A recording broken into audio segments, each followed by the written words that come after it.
Up next, if you're a dog lover and a chocoholic, well, the 14th annual silent auction and chocolate buffet might be just the event for you to take in this week. It's a fundraiser for Beagle Paws, and here to tell us all about it is Tasha Roberts with the Building a Beagle campaign, and Carissa Wilson, who is a Beagle Paws board member.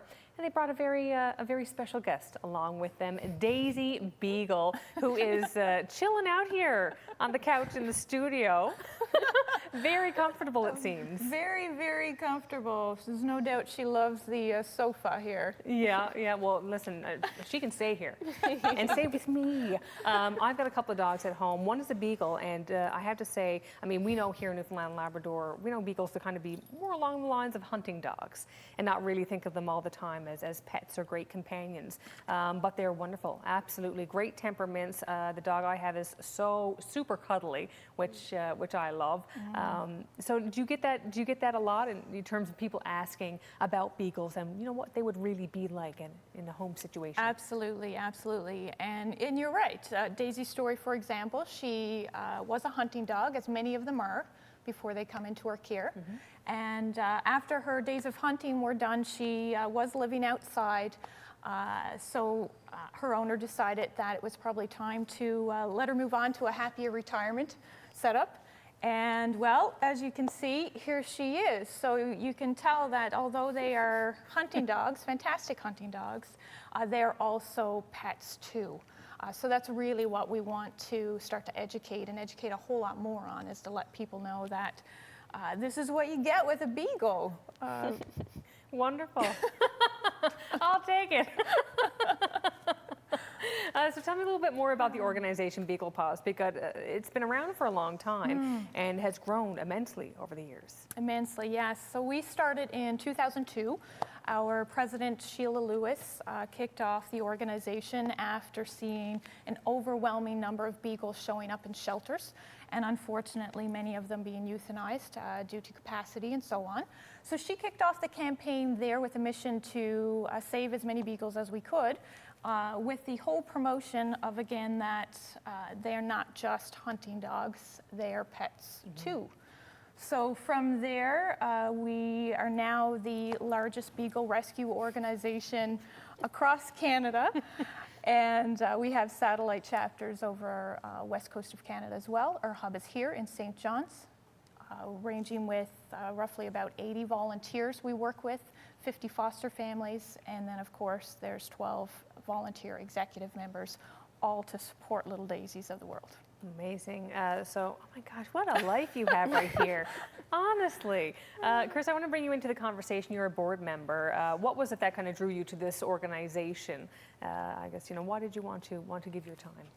I guess first off, I've always volunteered with animals, specifically dogs, and I was looking for an organization that didn't euthanize if they were at full capacity, that just kind of found an appropriate home and held on to the dogs until they found their place. And Beagle Paws does just that. So they don't just put the dogs in any home. They go and visit with the families and try and match the dog specifically with what the family needs and what there is a process that you go through. There's a process. Yeah. So in terms of your, I guess, the matches, do you know how many successful matches you've had, or around about, I guess, number? Around 2,200, right? Over 2,200. Over 2,200 now, yeah. That's amazing. And we average 50 in our care every single day, 50 beagles in our care. So obviously a lot of, in terms of people who volunteer their time to do this, and people who volunteer to be foster families. So what does even being a foster family entail? I guess people have a lot of questions as to, how much work it is and what they have to do and how long they would have a beagle for. Foster families are huge for our organization. Right now we've got a very small facility that we can bring beagles into, so without foster families, we couldn't exist. Daisy's in a foster home. She wouldn't exist. There's no capacity to hold them. So foster families are huge for us. They're also the first stepping stone to a dog that, for for the most part, has probably never been inside a house. So it's huge from training standpoint, getting comfortable with people and that type of environment. So they play a vital role in our organization. Right. I want to get to, of course, the event that's taking place in just a moment, Chris. I know you have all the information on that, but there's also another campaign taking place. Tell us a little bit about that. Yes. So Building for Beagles, this is our capital campaign. We're currently fundraising for a new adoption and education center for Beagle Paws. A huge project, an exciting project for us. Looking to double capacity on our current building so that we can eliminate any need for boarding of dogs when we don't have enough room for them. So that's kicked off right now. We've got some sponsors on board, and we have, of course, we are looking for land right now, which is key for us. So we're really hoping to get some corporate sponsors on board, and if anybody's out there with some land or some information on it, we'll certainly open to hear more about that. Okay, and Chris, I want to bring you back in again to tell us all about the event that's taking place. There's a silent auction, a chocolate buffet, which is very, I think a lot of people would look forward to that one, but this is the 14th annual. Yeah, so all throughout the year we have various fundraisers to basically pay for the vet bills that these guys have. And this is the biggest one that we have in the winter season. So it's, the 14th annual silent auction, Valentine's Day, all-you-can-eat chocolate desserts. And we have over 60 auction items this year, as well as raffles. And we have a gift card tree, $275 worth of gift cards that we're selling tickets on the gift card tree. There's going to be a live band for entertainment, a cash bar. It's $20 to get in, and that goes directly to the Beagles. Okay. Great Valentine's Day gift. Yeah, good Valentine's Day gift. That's right. So you mentioned, of course, the vet bill. So all the money that's raised at this particular event will go towards that.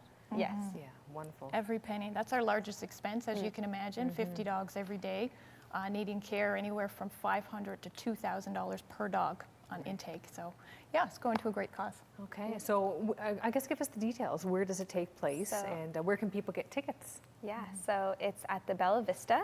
It starts at 7 p.m. on Thursday, and you can get tickets online. You can stop by our office, which is on Topsail Road, or you can get them right at the door at the event. All right, and of course your website has information on pretty well everything I think that we've covered here this evening. So the website, where can people go? Sure, so beaglepaws.com is our main website, and there's also buildingforbeagles.com, but you can learn about volunteering, fostering, adopting, and all our events, beaglepaws.com. Excellent. Well, I want to thank you both very much for joining me here this evening. Thank you. Great to have Daisy here. Love having Daisy on the show. Maybe she can be my new co-host or something. I don't think she's going to leave. I don't want her to leave. Yeah. That's great. Thank you very much for coming in, and all the best with the event on Thursday. Thank you so much. Appreciate All it. right. We're going to take a very short break, but we'll be right back. Stay with us.